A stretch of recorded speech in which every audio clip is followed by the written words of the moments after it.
гэж үчи. Ингээд цаг дарга та эхлэх үү?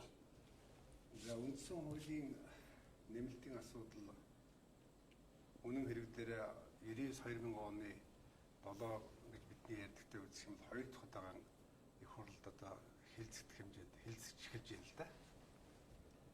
Би бол яг одоо энэ өргөн барьсан Томьёолор ухаан дэмжигч юм байна.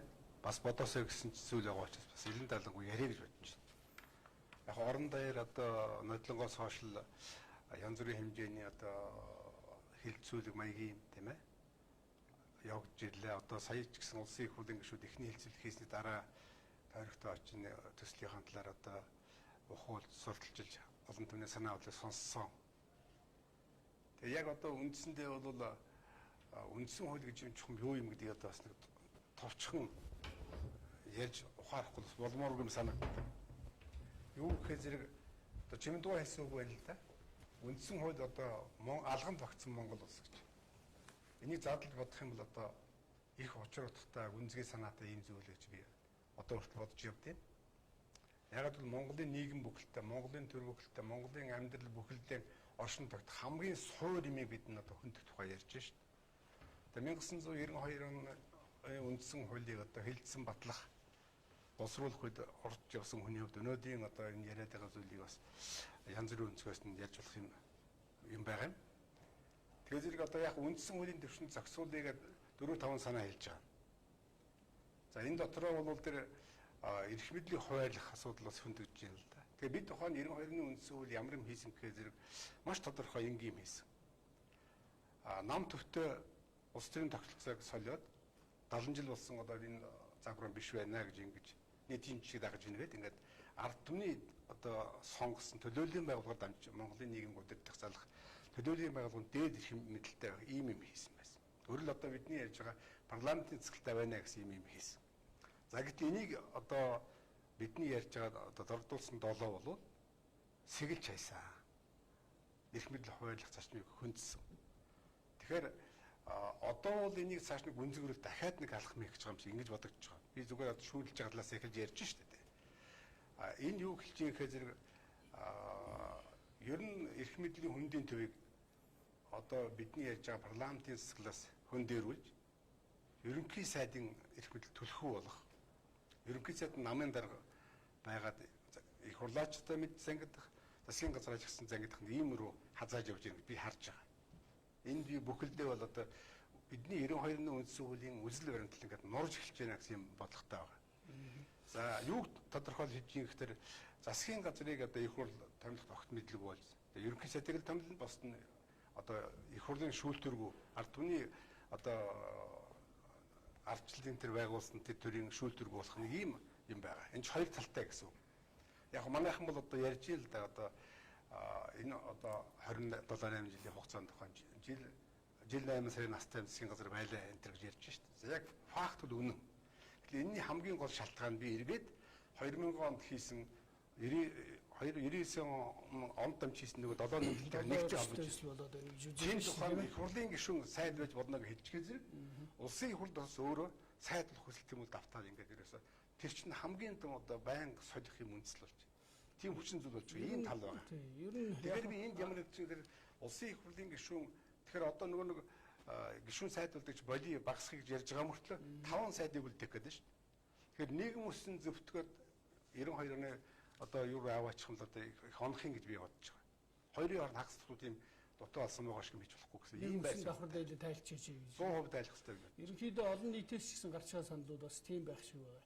Тэгэхээр смотор дараа та өмнөх их хурл бас ажлын хэсэгт ер нь та хоёулаа ажиллаж байсан. Цаг дарга бол бүр зүйлийн өөрчлөлт ажлын хэсэг хахалж байсан. Би ер нь тий. Дөрөв чи бүрийн хугацаанд байхтай шүү дээ.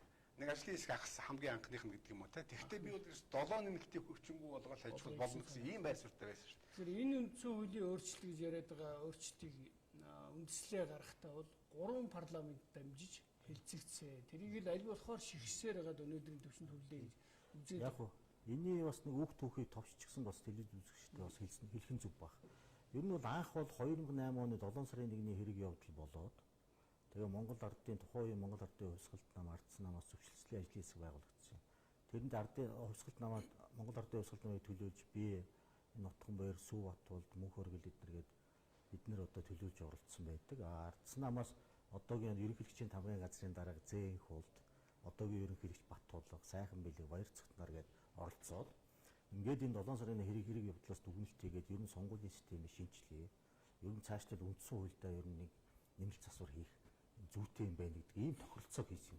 За ингээд 2009 оноос ер нь бол сонгуулийн хуулийг боловсруулах ажил явж ирсний зэрэгцээ 10 онд бол үндсэн хуульд өөрчлөлт оруулах асуудал бас яригдж байсан. Ингээд 11 оны 1 сарын 13-нд үндсэн хуулийн он өдөр Улсын хурлын дарга, Дэмбэрэл дарга ер нь намайг байнгын орон дарга болох гэсэн хэлжсэн юм бол ер нь манай энэ удаагийн парламентийн одоо үндсэн төрийн байгуулалтын байнгын орон дарга боллоо чи үндсэн гол асуудал бол үндсэн хуулийн нэмэлт засварын асуудал, сонгуулийн хууль тогтолцоог шинжлэх гэж ингэж.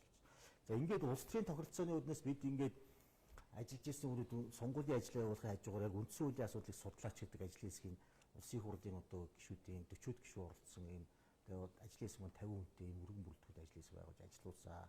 Ингээд бид нар маань сонгуулийн хуулиа батлаад төсөв яг үе дуусах тэр 11 оны сүүлээр төсөв батлах үедээ таарсан. Дээр нь сонгуулийн асуудалт нүсэр асуудалтай тулгарсан байсан учраас үндсэн хуулийн асуудлыг 40 мянган хүний өрөөнд хандлт судалгаа хийгээ материалуудаа цуглуулад ингээд би тухайн үед бол үндсэн хуулийг хэлэлцэх одоо нөөц боломж цаг хугацааны шахагдлаа дараагийн парламенттай одоо өв болгож үлдээж байна. Энэ шийтгэн зүйтэй гэсэн.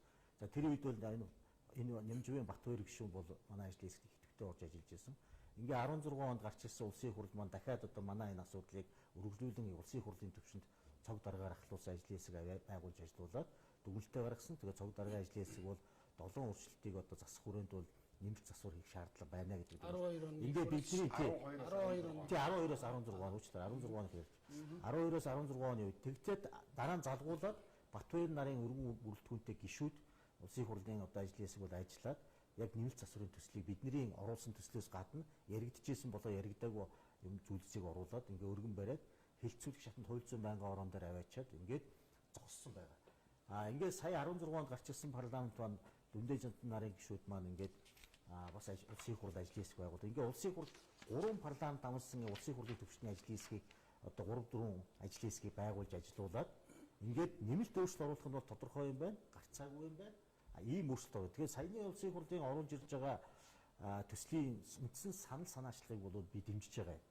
Төрөний хэлдгээр цог дарагч хэлж байна, бусад хувилчид судлаачид хэлж байна. Сая ерөнхийлөгч хамгийн сүүлд дугуурлаа. Ер нь авууштаач юм байна, засах залруулагч юм байна гэж хэлж байна. Мэдээж хэрэг үндсэн хуулийн нэмэлт өөрчлөлтийн цэг таслал бол цэг таслал төдий биш. Улс орны ердийн хуультай ч адил биш. Маргааш нөхөд ингээ янзалцдаг ч асуудал биш учраас улс орны хамгийн багадаа нэг 10 жилийн асуудлыг зохицуулцдаг учраас маш төвөгтэй асуудал. Тэгээ энэ дотор хамгийн одоо онцлж хэлэх юм бол миний анхаарлаа хандуулж байгаа юм бол яг сая орсон өнгөрсөн 7 хоногт ажлын хэсэгт нэг зөвлөгөө хүргэхээр оролцлоо. Тэгээ нутгийн удирдлагын асуудал дээр жаахан сэтгэл дундуур байсан, шүүмжилсэн зөвлөгөөгөө өгсөн байгаа. Тэгээд сая түрүү цог даргын тэр хилээд байгаа тэр нөгөө ерөнхий сайдын эрх мэдэл нэмэгдээд ингээд ерөнхий сайд ингээд нэмэгдэж байгаа юм шиг байдал харагдаад байгаа. Гэтэл энэ дотор зөрчилтэй юмнууд бас байгаа. Бас нэг талдаа баланслаад байж ч болно. Энийг бол талтлаас нэг. Тухайлх юм бол ерөнхий сайдыг сайд нарыг одоо өөрөө мэдэх эрхийг нь төслөөр өгч байгаа харагдаж байгаа. Өгч байгаа. Гэхдээ нөгөө талд нь засгийн газрын гишүүн, их хурлын гишүүн байж болох тэр давхар дээдний асуудлыг 4 гишүүнгээ заачгаар ерөнхий сайд бол одоо эргээд нөгөө одоогийн бидний улс төрийн нөхцлөөр харах юм бол эн чинь нөгөө илүү хэврэг болчихж байгаа байхгүй. Яагаад гэвэл одоогийн ерөнхий сайд нар чинь яагаад их хурлын гишүүдээ одоо засгийн газраа дийлэнхийн юм уу бүрэн бүрэлд их хурлын гишүүдээс 10 хэдэн хүнийг бүрдүүлээд ийсэн бэ гэхээр ерөнхий сайд нэг талдаа унахгүй байна. Нөгөө талаас мэдээж хэрэг сайд нар болох гэсэн хүмүүсийнхаа улс төрийн сонирхлыг харгалзан үзэж байгаа ч гэсэн цаад угдуурган засгийн газар тогтвортой багш. Гэтэл одооний балансаар бол бид нар чи ерөнхий сайд дээр 4 гишүүнийг их хурлын гишүүн байж болно гэж хэлчихвэл хэрвээ эвслийн засгийн газар байгуулагдах юм бол намуудаас нэг хүн ороход ингээд цаана их хурлын гишүүд маань харин ч дан дээлтэйгээ үлдээд энэ ерөнхий сайдыг алдаа гаргах юм бол унах тэр ерөнхий засгийн газар хөтлөгдөж явахгүй байх. Тэр нөхцөл бас давхар яваад байгаа байхгүй. Тэгэхдээ бас нөгөө талаас тэрийг дахиад ерөнхий сайд 10 хэдүүлээ сайд болчдөг биш нь 4 сайдын тэр тохиолдолд эсэргээр би эсэргээр харин хэлж байгаа нь ерөнхий сайд маань сайд нарын мэдээ томилогдох хэрэг нэмэгдэж байгаа юм шиг боловч нөгөө талаас засгийн газрын бат тогтвортой байх боломж нь бас давхар одоо наата цаатаа эргээр харуул. Одоо эргээр харуул. Тэрнээс бас амархан болчихж байгаа. Нөгөө талаас бас ерөнхий сайдыг сулж байгаа юм байгаа. Цагдаа.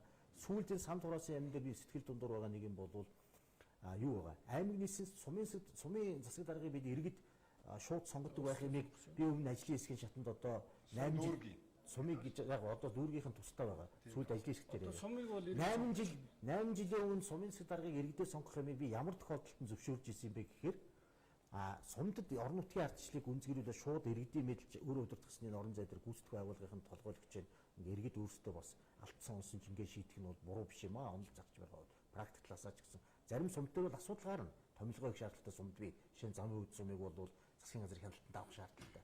Гэвтэл сая юу болсон бэ гэсэн чинь түрүүч ажлын хэсгийн шатанд хураагдж байгаа юм дотор юу явж байна вөхөр ерөнхий сайдыг ямар тохиолдолд бид нөгөө тэр аймгийн засаг дарга илүү түлхүү томилох хэрэгтэй авах хэрэгтэй. Одоогийнхоор бол манай аймгийн хурлууд ч юм бол ерөнхий сайдд нэг удаа саналаа нэг дэвшүүлсэн үнэ өгөхөөр ерөнхий сайд татгалцахаар дараагийн хүний ерөнхий сайд татгалцах хэрэггүй цэцгийн тайлбар шууд томилчихж байгаа. Энэ бол томилгоо биш болчихж байгаа. Гэхдээ батламжилж байгаа биш. Үндсэн хуулийн чухамдаа томилмыг заасан байхгүй. Одоо манайхан чи хүч сулруулад батламжлын гарын хэсэг зурдаг хүн шиг болгоод байгаа. Эцсийн үндэ томилгоо гэдэг бол эцсийн шийдвэр гэж. Томилох хэрэг нь. Тэгэхээр ингээд би ямар тохиолдолд нь одоо тухайн үед дэмжижсэн гэхээр сумын иргэдийг одоо иргэд засаг даргын иргэд өөрөө сонгож байгаа юм бол төв засгийн газар нь аймаг нийслэлээ одоо бадсан шиг бадж авч явъя. Аймаг нийслэлийн засаг дарга ерөнхий сайд нь илүү мэдье гэдэг байдлаар шийдчихсэн байхгүй. Гэтэл одооны ажлын хэсгийн шатанд юу гэж ийм гэсэн чинь сумын даргаыг одоо иргэд сонгоо зогсохгүй аймгийн дарга нөгөө цэцгийн тайлбарыг бүр тодтогоод яг тэрүүгээр бичсэн. Ерөнхий сайд нэг удаа татгалзаад дараагийн оруулж ирсэн шууд томилно гэдэг бүр одоогийн үндсэн хуулийнхаа заалтаас илүү цэцгийн тайлбарт нийцүүлээд ингээд оруулсан дэмжигдээ явж байгаа. Хэрвээ ингэх юм бол сая нөгөө сумын засаг даргыг иргэд мэдээд аймгийн засаг даргын хурлын шууд шийдвэрээр томилдог биш. Таны хэлдэг одоо батламжилдаг ийм байдалд орох юм бол ёстой нөгөө нэгдмэл улсын чинь загварт бол бас асуудал үүснэ. Тэгэхээр энэ төслийнхаа бас явж байгаа зарим утга агуулгыг бол бас нөхдүүд маань зөв хадгалах хэрэгтэй. Дээр нь бас нэг шүүмжлэхээр дэмжиж байгаа би түрүү хэлсэн шүү дээ. Дэмжиж байгаа ажил хэрэг саналуудаа өгсөн байна. Тэгэхээр санаа зовоож байгаа асуудал дотор бас нэг явж байгаа юм бол зөв томьёолол бас их чухал байна. Жишээлбэл одоо юу гэдгийг би чиг үүрэг эрх хэмжээг одоо хот тосгонд бол засгийн нутгийн нэгж түүний чиг үүрэг эрх хэмжээг олгоно гэж манай ажлын хэсгийн нөхдүүд маань яг бид нар ярилцаа би санал тавиад ингээ оруулж ирж байгаа. Гэхдээ жишээ нь чиг үүрэг гэдэг үг нэмэгдэхэд эрх хэмжээ гэдэг хоёр үг байхад зөрчилдөв. Эрх хэмжээ дотор нь чиг үүрэг бүр эрх хоёр нь цуг ярьж байгаа. Тэгэхээр ингээд зүгээр яагаад энэ болгоныг хэлж байгаагаар цаана одоо телевиз үзэж байгаа хүмүүсийн нэг одоо сонирхож байгаа юм бол засаг даргыг сонгох их хурлын гишүүдийг засгийн газрын гишүүн байж болох хэсэг ингээд иймэрхүү юм яриад байна гэж үгүй л дээ. Жишээ нь энэ дотор нэг том анхаарал татж байгаа юм бол Монгол улсын үндсэн хуулийн цэцгийн гишүүнүүд дээр ямар хүн байх юм, ямар хугацаатай байх юм. Тэр нийтийн асуудал байгаа л да. Тэр нь бол орно. Хэдүүлээ яг ингээд нэг аль болохоор байгаа хугацаанд маш товчхон тодорхой юу гэдэг санал дэвшүүлэх гэдэг юм анхаарах зүйлийн тодорхой хөвчүүлэх зүгээр. Сая цог дарга дээр дордуусан 7 өөрчлөлтийн тухай хэлээ. Одоогийн энэ нэмэлт өөрчлөлтөөр дор хаяг 4-ийн буцаа хийж байгаа шүү дээ. Нөгөө их хурлын гишүүд нэг 20 гишүүнтэй хууль батлаад байдгийг болиулъя гээд хоёрт нь 50 хоног хурлын чинь буцаа 75 болгоно. За их хурлын гишүүдийн давхар дээлийг бодвол олон нийтийн болоод одоо ингээд судлаач төвтлээ хэлээд байна шүү. Давхар дээл хэрэггүй гэдэг. Ингэх юм бол эрхвш харгалзаж үзээд давхар дээлгүй болох ийм дэвшилттэй зүйлүүд бол байгаа байх гэж бодоод байна. Ер нь үндсэндээ бол таллаад орсон байна. 50% ингэж орж байгаа юм шиг байна. Тэгэхээр би дутуу хийж ирж байгаа. Дутуу байна. За яг энэ байнгын 20 хүнээр одоо 3 хүнээр дөгөл төгөлт гараад энэ твэрээ байгаа. Харин их хурлаар өөрөө шийдэх нь ахиу болсон юм талтай байгаа. Тэгэхээр ингэж дутуу юм хийж болохгүй гэж би бодож байгаа. За дараагийн хэлэх юм бол ичгээр үндсэндээ намын одоо ноёр хөлрийг чинь буцаагаас хэрэгсэн тухай бидэнд ярих хэрэгтэй байхгүй юу? Тэр 7 нэмэлтээр чинь тийм болгосон шүү дээ. Ягаад 92-ны үндсүүл бид намын тухай бүр гарч ирч байхгүй, бүлэгч байхгүй хайсан. Ягаад гэвэл бид өмнөх практикаас татгалзах үүднээс төр шиг ажиллах үүднээс ингэж хийсэн. Нам бол төрийг бүрдүүлэх сонгуулийг зохион байгуулна. Одоо төрийн эрх мэдэл хэн хүрэхийг хүнээ гаргах тань гэсэн ийм хоёр хүнсэн чиглэлтэй байсныг одоо буцаагаад нам бүхэлдээ дээд нь гачдгийн тогтолцоо байсан. Тэгэхээр бидний сая яаж байгаа Сүхбаатарын маань сая ярьсан энэ бүхэн чинь энэ нийгэмд болохгүй бугалтсан энэ аимшигтай юм чинь одоо засагт хэр хэрэгтэй гэдгийг бид харах хэрэгтэй байхгүй.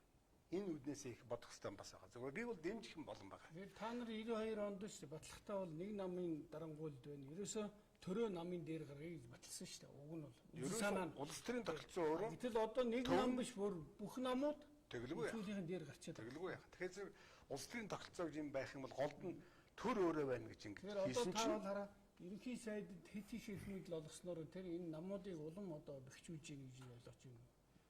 Үндсэндээ төрийг дээрээс нэг намын чиглэлээр зангидна гэсэн үг. Одоо бүр чигтж яваад мошгоно гэсэн үг. ийм л юм руу орчих шин. Орон нутаг гэхээс илүү одоо засгийн газар дээр их анхаармаар байна. Сүхбаатар та одоо их хурлын гишүүн байсан. Энэ ажлын хэсэг төрийн байгуулалтын байнгын орооны дарга байсан шүү дээ. Тэгээ та нарын тэр боловсруулж исэн тэр төсөл дээр иймэрхүү томьёолоор явсан уу? Хэр ялгаатай байгаа вэ? Тэр үеийн боловсрол. Гэхдээ яг тэр үеийн баримтлсан зарчим бол миний хувьд бол ер нь бол үндсэн хуулийн он дарагдсан үүднээс бас хэрхэн ханддаг тэр гадны орнуудын жишгийг харъя. Ер нь их болгоомжтой хандах хэрэгтэй гэдэг мэдрэмж бол төрж ирсэн. Ягаад гэвэл энэ ердийн хуулийг бол би одоо олон цог дарагч гэсэн олон хуулийг бид нар бол боловсруулж исэн, баталж исэн хүмүүс. Үндсэн хуулийг боловсруулах, батлуулах техник, технологи тэр сэтгэлгээ бол өөр юм бил. Энэ бол зүгээр ердийн төвчний одоо нэг ярьдаг, хилцдэг ийм төвчний асуудал биш. Энэ бол улс үндэсний одоо монголчуудын тухай, Монголын төр улс, Монголын газар нутгийн ас, тэр оршин тогтхон үндэсгээд байгаа тэр суур асуудал руу орж байгаа учраас энд бол монголчуудын тэр өн эртний хийгээд одоогийн ирээдүгөө төсөөлсөн маш том сэтгэлгээний асуудал байна. Тэгэхээр судлаачид юу гэж зөвлөсөн байна вэ гэхээр одоо экспертүүд бол ер нь үндсэн хуультай нэмэлт засвар одоо хийж байгаа юм бол багаар хийх хэрэгтэй. Эхний удаад одоо ямар одоо 3 асуудал шийдэх гэдэг, 5 асуудал шийдэх. Тэгж ханддаг. Саяны одоо үндсэн хуулийн одоо боловсруулалт танилцуулж байгаа нөхд маань жаахан зөрөгтэй байна. Дээр нь бас мэрэгжлийн судлаачид их оролцуулсан байна, сайн байна. Зүгээр миний тэр үеийн баримтлсан учраас тэр учраас би 4-5 асуудлыг хүндсэн. За хот тосхон гэдгээр хот тосхны шинжийг нь одоо ер нь нэрлээ заагаад өчиг дараа чи Монгол хот хэрэгтэй юм а. Хот тосхон бол өөрөө удирдлагатай, төсөвтэй, аж ахуйтай, эдгээр газартай, дүрмтэй, орсон суугчтай байна гэдгийг хэлээд өгчээ гэж. За тэгээд дээр нь болохоор түрүүний давхар дээр гэдэг чинь 3-1-ээс доош одоо дээшгүй нь бол их хурлын гишүүн байж болно гэж. Ягаад гэсэн ихэр одоо нэг 4-өөс биш гэсэн ихэр зэрэг эвслийн засгийн газар байгуулагдана. За яг зарим нь бол дээд тоогийн зааж өгөө, засгийн газрын гишүүдийн дээд тоог зааж өгөөг учраас нэг хүнийг оруулахын тулд их 20 хүртэл болгочихно гэж. Гэхдээ дээд нь 18 байл яг 6 байж болно ч гэдэг юм уу те. Иймэрхүү асуудлыг тооцож. За тэгээд дээр нь бол яг энэ нөгөө их хурлын засгийн газрын гишүүнээс гадна бид нар бол тэр юуны асуудал дээр бол анхаарсан юм бол нөгөө ер нь бол энэ гүйцэтгэх мэдлийн ерөнхий сайдын хувьд бол тэр аймаг нийслэлийн дарга мэдээ гэж. Ерөөсөө одооны хурал дэвшүүлдгээс илүүтэй би бол шууд одоо ерөнхий сайд хурал руу нэрээ оруулаад чи олонхыг харгалзсан шүү дээ. Хурал тийм олонх байж байгаа харгалзсан. Гэтэ өөрөө нэрээ оруулаад хуралдаа санал солилцоод ингээ өөрөө шууд томилдог байх. Ийм том углуургын бодсон байхгүй. Тэгээ ийм хэдэн цөөн тооны өөрчлөлтийг эхний удаадаа хийе гэж. Сумын засгийн даргыг тэгээ бас эргэж сонгодог болъё гэж. Энэ хоёрыг ингэж барьцалдаж ингээ зогссон. За одооны энэ төсөл маань бол тийм биш. Цэд шүүхийн асуудлыг хөндөж байна. Нутгийн удирдлагын асуудлыг хөндөж байна. Хууль тогтоох мэдлийг хөндөд жишээлбэл төсөв батлах асуудал дээр засгийн газрын зөвшөөрлөд бодлоготой байх тухайн асуудал, улсын их хурлын томилгооны эрхийг хөндөд сайд нарыг ерөнхий сайд илүү мэддэг байх. Тэр нь таны саяны хэлдэг хууль батлахад нэг одоо чухал юм хийж байгаа 39 гишүүнээр баталдаг болж байгаа хамгийн доод нь. Тэгэхээр энэ бол юу гэсэн үг вэ? Цаашдаа цөөнхийн оролцоо жин нөлөө бол маш их одоо нэмэгдэж ирнэ гэсэн үг. Дураараа одоо 39-ээр батлуулахын тулд энэ ч одоо 39 хуралдаа баталчихгүй шүү дээ. Нэг хамгийн багадаа 40 хүнсээр хуралдаанд оролцож идэх 39 хүнээс санал нэгдэл баг байхгүй. Тэгэхээр баг эрцүүл үндсэн 60 одоо 60-аас доошгүй гишүүн баг хуралдаж байж л нэг 39 гишүүн баг дарах болчиход байгаа. Ялангуяа олон намын оролцоо бий болж одоо манай энэ хуулиуд чинь ихэнх нь бол нэг 30 гишүүнтэй дунджаар батлагдаад байгаа байхгүй 20 эдийн гишүүнтэй 30 гишүүнтэй. Тэгэхээр энэ бол ингээд шийдэгдэн. Ерөн зүгээр энд би түрүүн тэр сэтгэл дундуур байгаа мэлээс гадна одоо анхаарал татж байгаа нэг одоо том асуудал бол энэ бас шүүхтэй холбоотой асуудал байгаа. Шүүх эрхий зөвлөл томилгоог хариуцдаг энэ систем рүү илүү орох тухай асуудал одоо яригдчихэ. Тэгэхээр энэ дотроо бүр онцгой анхаарал татчих нам байгаамаа. Түрүүн сая та хоёр маань намын тухай асуудал. Ер нь яг үндсэндээ бол бид нар бол өмнө нь бол нам төвтэй төрийн тогтолцооноос төр төвтэй тогтолцоог шийдэж нэж нам толгой дээр гараагүй гэж би боддог.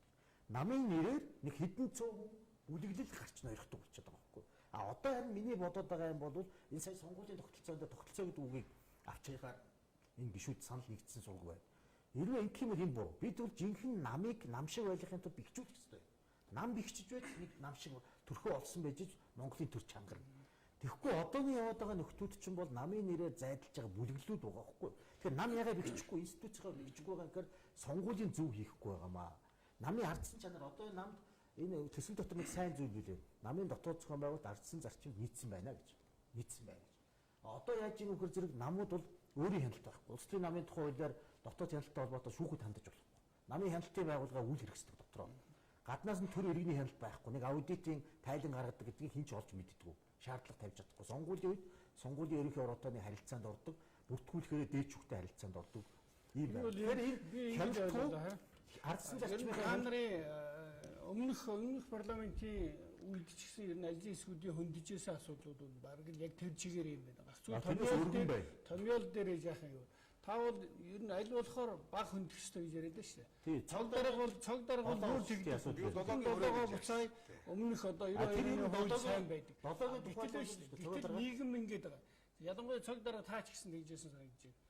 Ер нь ингээд Constitutional Assembly гэж үүдэг шүү дээ. Одоо ардын эрхт одоо ийм төр хуралч гэдэг юм уу эсвэл үндсэн хуулийн батлах шинэ хууль шинэ ийм бүрэлдэхүүн бий болгоод үндсэн хуулиа цоо шинээр ярих. Ингээ яриад ирэх юм бол эн чинь бүр илүү задраад цоо шинээр задгаа ярих болно шүү дээ. Тэгэхээр энэ би бол нэг юм хоорондоо зөрчилдөд байгаа юм. Ерөөсөө ойлгохгүй. Яг тэгэхээр одоо бол үндсэн хуулийн оронгоор нөөштэй гэж ярьдаг бас. Цоо шинээр хийгдэх болсон. Ийм байж болохгүй байхгүй юу? Байж болно. Гэхдээ чадах хүрхүү. Тийм бидний тийм ээ. Юу гэсэн үг нэ? Одоо өнөөдөр үндсэндээ нийгэмд болохгүй байгаа учраас энэ том асуудал ерөөс үндсээс улсын ховорхон байгаа шүү. Үндсүүлийн мөрдөөгөө нураасаа сулсан гэдэг огтхон ярихгүй байж шүү. Үндсүүлийн чихэж хайчгаал ингэ явж. Би нэг бол үнэхээр эсэргүүсэж байгаа. Хоёрдугаар энэ зүгээр давхар дээр гэсэн хөгийн юм ярьж байгаа юм бид. Энэ бол элбэдэрдийн үед гарсан давхар дээр ачи юм байхгүй. Том хоёр том эрх мэдлийг хутгаа хайцсан тохой бид ярих хэрэгтэй байхгүй. Өөрөөр нэг нөгөө 2000 онд их хурлаасаа их хурл ард түмний сонгосон их хурлаас засгийн газар томилдог хяндаг энэ тогтцоо огт байхгүй л харин нөгөөтгөн дээшээ гараа явчих гээд шүү дээ. Энд чинь тэлээ урах шиг байдаг. Би одоо ярихлагандаа л энийг дурсдаг. Их хурлын гишүүн сайдах тэлээ урах шиг байдаг байхгүй. Их хурлдаж байж чаддгүй засгийн яамдаж байж чаддгүй юм байдаг. Энд чинь болохгүй гэж би одоо үндсэндээ ойлгож байгаа. Өөрөөр хэлбэл нөгөө ард түмний парламентын засгийн газар хянах юм чинь огт алгуулчихад шүү дээ. Бүр байхгүй болж байгаа шүү дээ. Энийг одоо би суур юм гэж харж байгаа. Бус нь яах вэ тэр одоо төсөв хяндаг энэ тухайн асуудал зөв байна. Төр албаны тухай зааж байгаа нь зөв байна. Орох хэвээр зүйл гэж бодож байна. Гэтэл ийм суур юм бидэнд тойрч ингэж яриул одоо биш болно л гэж. Энэ боломжийг ашиглаад бидэнд 2000 одоо онд 99 онд хийсэн тэр одоо алхмаасаа сургамж авах хэрэгтэй гэж бодож байна. Процессын үр зөв байх хэрэгтэй. Одоо энд нэг юм хэлэх юм бол одоо үндсүүлийн маргаа өссөн байгаа юм бэл. Юутай холбоотойгоо зэрэг энэ нөгөө нэг үндсүүл нэмэлт орлох журмынхаа хуульд нэмэлт хийхтэй зөрчилдөг харилцал юу. Энэний тухай асуудал хийхдээ үндсүүл зөрчсөн гэсэн юм том маргаан юм шүү.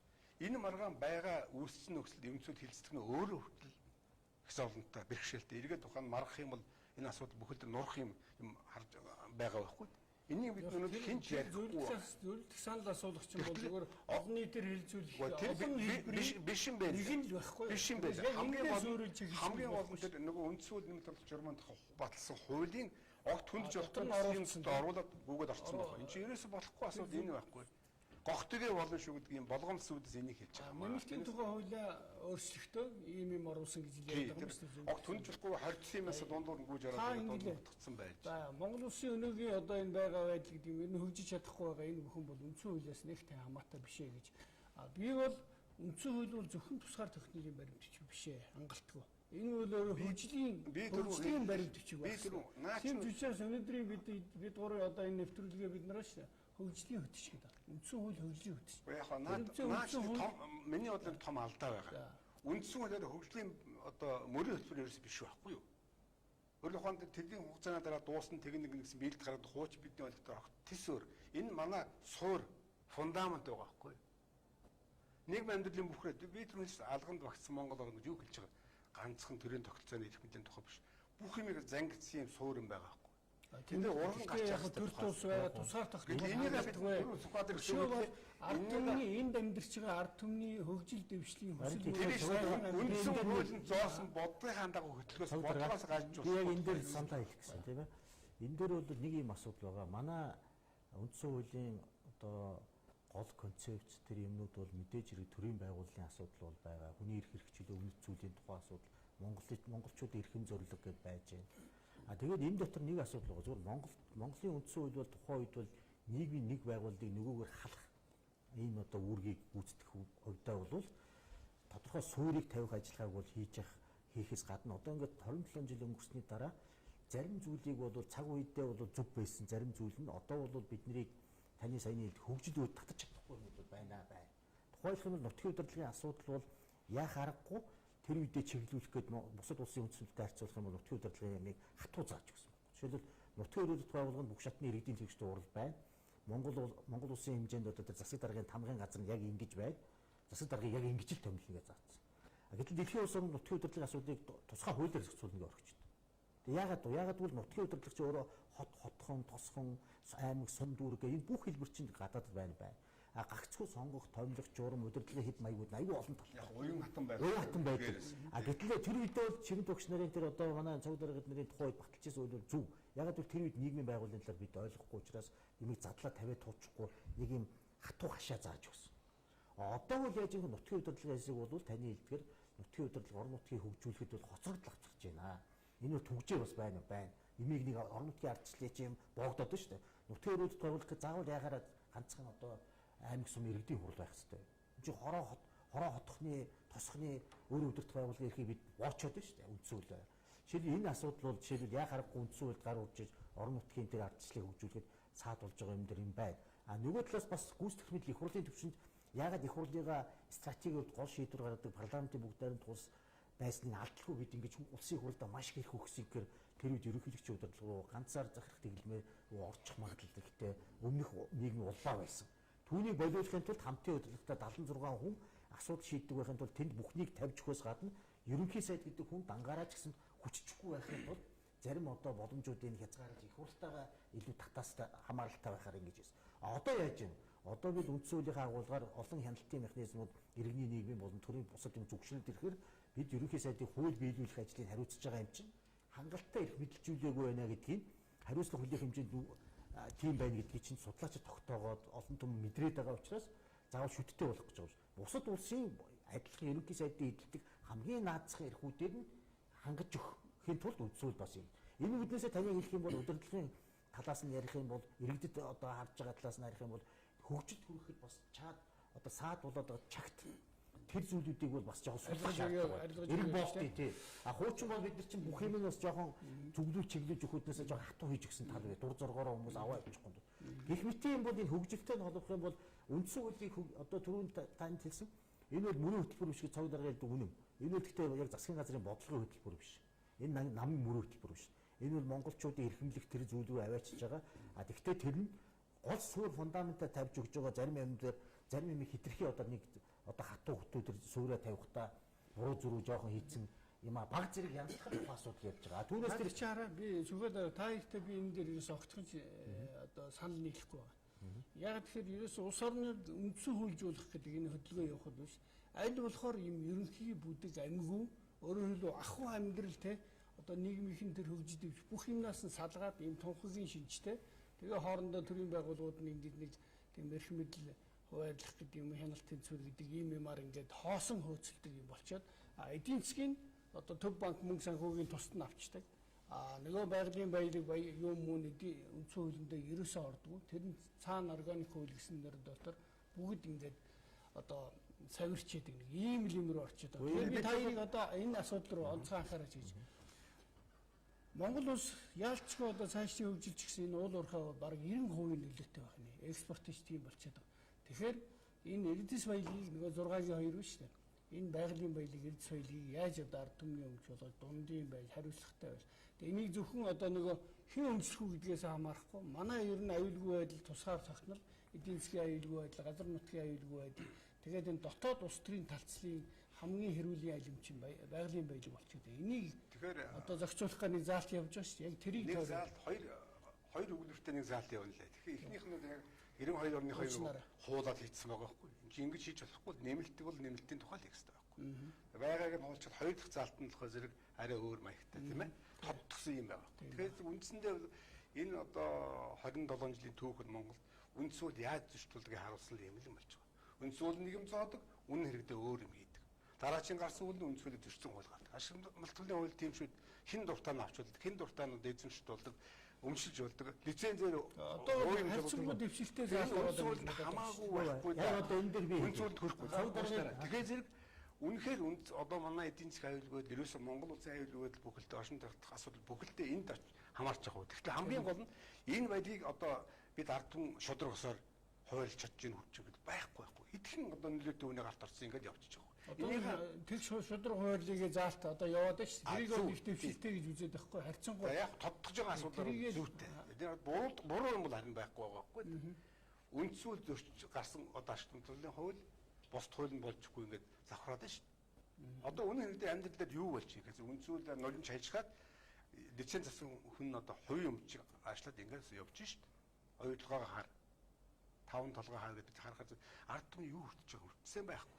Одоо оюутгын гэрээ тухайн 48 хүртэл бид ашиг авахгүй гэж суулж шүү дээ. Тэгэхээр энэ чинь ингээд цөлмөж яваад өгнө. Сорчлоод аваа явна гэсэн энэ чинь яаж одоо үндсүүлэлтээ дүүж байгаа юм бэ гэж ингэж бодох хэрэгтэй байхгүй гэдэг нь бол тээ.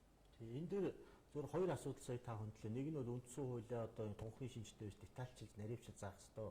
Хоёр дахь нь байгалийн баялагын асуудал юм чинь. Тэгэхээр эхний асуудлын тухайд Тайланд митинг гэдэг юм бусад одоо сүүлийн үеийн ардчил шилжсэн дарангуулаас ардчил шилжсэн улс орнууд бол үндсэн хуулиа наривчилж заах явдал бол байгаагүй биш байгаа.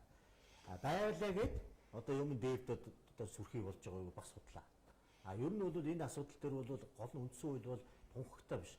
Гол юм хориглох ёстой, хязгаарлах ёстой тэр зарчмуудаа төрийн хэмжээнд нь маш чухал байх ёстой.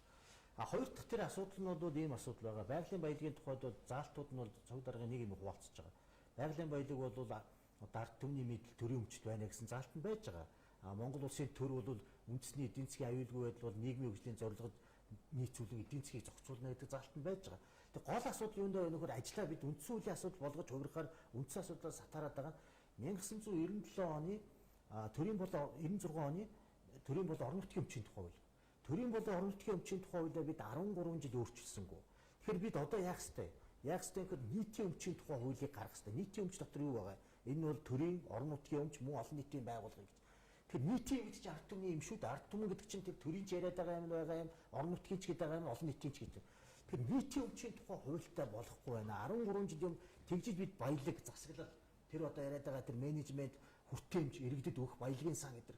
Энийг шийдэггүй бид баялагын сан ярихаар нийтийн өмчийнхаа үзэлснээ үндсэн хуулийн агуулгыг хэрэгжүүлэх дээр юусоо ажил хийгээгүй байхгүй. Нэг ганц хийсэн 13 жилийн өмнө.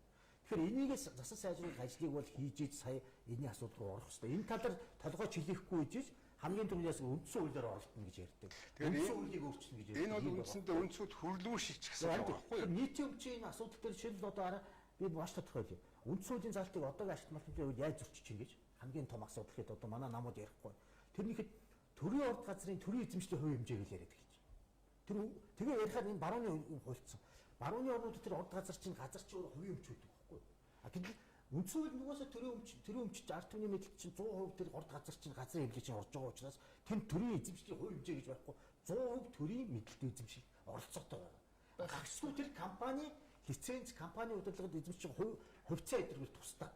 Энийг ялгаагүйгээд үзэхээр жишээлбэл Монголын нэг ард түмний мэдэл байхгүй байна. Даргын өмч болчлоо. Эсвэл нэг хин нэг итгэл. Бид үзэн шүү дээ. Үндсэн хуулийн заалт гэдэг юм буруу. Гэтэ энийг юус ойлгохгүй. Ингээ яриад байгаа 2007 оны хууль батлагч өөрөө их хурлын гишүүн байсан юм. Анд хаа 2007 оны ашиглалтын хууль 2007 оны тэрнтэй холбоогүй л дээ. 2007 оны тэр 30 гишүүн тавьчихна. Тэр Нэмдос даргын нөгөө байдаг үе шүү дээ. Бид 8 он. 92 оны үндсүүл баталснаас хойш 2004 онд Шимдугаан дараа хийсэн маш одоо үндсүүлийн дагуу Монголын ард түмний бодсон юм хууль болсон. Энийг 97 онд өөрчилсөн. 2000 он 97 онд хийж ингээд задгаа тавьсан. Дуртай хүн авдаг, дуртай хүн эзэмшдэг. Хамгийн гол лицензээрээ өмчлөх хэрэгтэй болдог. Буруу практик. Та тэр юу гэж төрийн орд газрын эзэмшлийн хувь хэмжээ гэж байж болохгүй. Төрийн эзэмшлийн хувь хэмжээ гэж байж болохгүй шүү дээ. Орд газар дах. Гэхдээ компани дээр бол байж болж байна. Орд газар ч угаасаа 100% төрийн мэдл өмчд байна гэдгийг өмцүүл зааж гэсэн. Одоо хуулийн харах юм бол 10-аад нам байна шүү дээ. 10-аад нам ерөөсөө энийг одоо юу гэдэг ашигт малтуулыг хэн нэгэнд ингээ хойролж өгөх нь бол утгагүй байна. Гадрын хэвлэлт. Энэ бол ерөөсөө нийт ард түмний өмч байгаа. За гадна дотныхын хөрөнгө оруулалт хийх юм уу, төлөөлөл төр хэн нэгэнтэй гэрээ хийх юм бол тэрний менежмент операшнийг л одоо зохион байгуулах. Тэр ч угаасаа тэгж ойлгогдоод байгаа боловч нөгөө яг ард түмний гээгүй ард түмэнд өгсөн газраас усны төрийн байна гэхээр төрийн өмч гэдэг нь ойлголт. Наач үндсүү зөвшөөрөх практикийн тухай бид ярьж байгаа байхгүй. Яг үр дүнгүй. Тэгэхээр тодорхой заагаад мэдлээ. Ер нь төр гэж юу юм? Тодорхой заагаагүйс ард эсрэг байдаг элемент байж тарахгүй байхгүй юу? Засгийн бүх их ард түмний мэдлэлтэй энэ хүү ирэхээ тэр төлөөлөгчдийн байгууллагаар уламжлал хийдэн төлөөлөгчдийн байгууллага нөгөө яриад байгаа төрийн чинь том институцсэн шүү дээ. Том хэсэг нь, дээд хэсэг нь. Тэгэхээр ард түмэн гэж яриад хий хоосон орхиж болохгүй. Төр гэдэг юм хариуцуулж байгуулалтад төр чинь ард түмээс салаагүй. Энэ сонгуул энэ төлөөлөгчдийн байгууллагатай хүн холбоос сулраад алдагдаад байгаа учраас сонгуулиар намаар төрд орсон хяналт хариуцлагаа сулраад байгаа учраас энэ иргэд чинь төрийн ард түмний холбоо чинь тасарчаад байгаа. Тэгэхээр одоо тасалбар манай найруулагч тэндээс дохиод ерөөс нэг цаг нь дуусчих. Бид эдийн яриа бол тэртээ нэг 40-50 минутанд багтах биш ер нь хэдэн өдөр яриад тийш мэдээж дуусахгүй юм яриа. Гэхдээ ямар ч үсэн гэсэн энэ цаг үед бид бас энэ санаа бодлоо уралдуулаад их хурлын гишүүд яг хэлцэж батлагтаа хүртэл энэ хүмүүсийн ярьж байгаа бас авууштай зүйлийг авах гэх ухаанаар хэлцэх нь өөрөө их чухлаа гэж ингэж бодож байгаа. Ямар ч үйл гэсэн эрх хэмжээнийхээ хүрээнд энэ их хурл 64 суудалтай Монгол Ардын намын бүлэг за өнөөгийн их хурлууд энэ өнцөн хуулиндаа ямар ч хэсэн салхиаруулыг ингээд зүтгэсэн. Тэгвэл нэгэнт явж байгаа бол энийг сайжруулах талаар одоо нийгмийн идэвхтэй болгон одоо хичээ ажиллах хэрэгтэй гэдэг дээр бол санал байна. Тиймээс бид энд ярьж байгаа байхгүй юу? Тий. За ингээд баярлалаа. Дараагийн сав гарагт дахин уулзцгаая.